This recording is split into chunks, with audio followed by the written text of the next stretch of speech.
सबसे बड़ी problem Israel Iran war नहीं है। हाँ वो है, उसको भी डिस्कस करेंगे।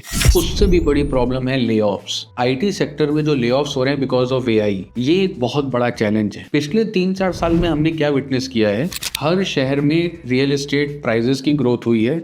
जिन लोगों ने 2020, 21, 22 में पैसा बनाया लगाया, उन लोगों ने 2 गुना, 2.5 गुना, 3 गुना पैसा किया। इन सब में एक चीज कॉमन थी, लग्जरी सेगमेंट। सबको बड़े कमरे चाहिए थे, बड़ा ड्राइंग रूम चाहिए था, बड़ी बालकनी चाहिए थी, अच्छी एमिनिटीज चाहिए थी, जिसकी वजह से प्राइस ऊपर जाता गया और अब प्राइस किसी ऐसी जोन में पहुंच गया है जहां से आगे का मूवमेंट नहीं दिख रहा। लेकिन एट द सेम टाइम सबको अपग्रेड करना था, बड़े रूम्स चाहिए थे, बड़ी बालकनीज चाहिए थी, बड़े ड्राइंग रूम चाहिए थे, बड़ी एमिनिटीज चाहिए थी।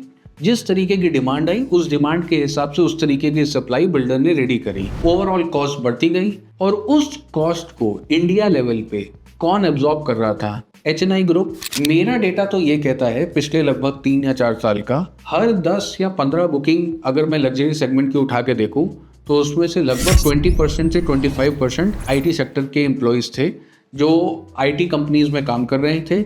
आज इन लेऑफ्स की वजह से उनको डर लगने लगा है अपनी ग्रोथ को लेके। इसकी वजह से वो डिफेंसिव हो गए हैं।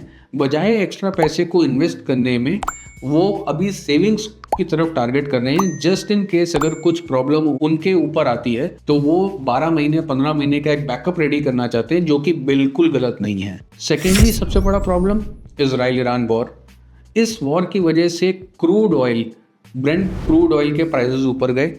उस क्रूड ऑयल से जुड़ी हुई जितनी भी चीज़ें थी, रियल एस्टेट सेक्टर में cement industry, logistics, tiles, pipes, wires, इन सब के प्राइसेस ऊपर मूव किए। बिल्डर की मजबूरी है कि उसको प्राइस ऊपर लेके जाना है अगर वो इन बढ़ते हुए प्राइसेस को अब्सॉर्ब करना चाहता है। लैंड प्राइसेस भी ऑलरेडी बहुत ज़्यादा इन्फ्लेट हो चुके हैं, तो बिल्डर के पास सबसे बड़ा चैलेंज ये है कि वो सस्ता माल चाहते हुए भी नहीं निकाल पा रहा। थर्ड सबसे बड़ा चैलेंज प्राइस अब एक ऐसे पॉइंट पे पहुंच चुके हैं जहां पे ऑर्गेनिकली ग्रो करेंगे। गवर्नमेंट का पूरी तरीके से प्लान है, इकोनॉमीज ग्रो कर रही है, लेकिन अभी अचानक से आ गया एक स्पीड ब्रेकर। इस स्पीड ब्रेकर की वजह से जो प्राइसेस और ऊपर मूव करने चाहिए थे वो नहीं करेंगे।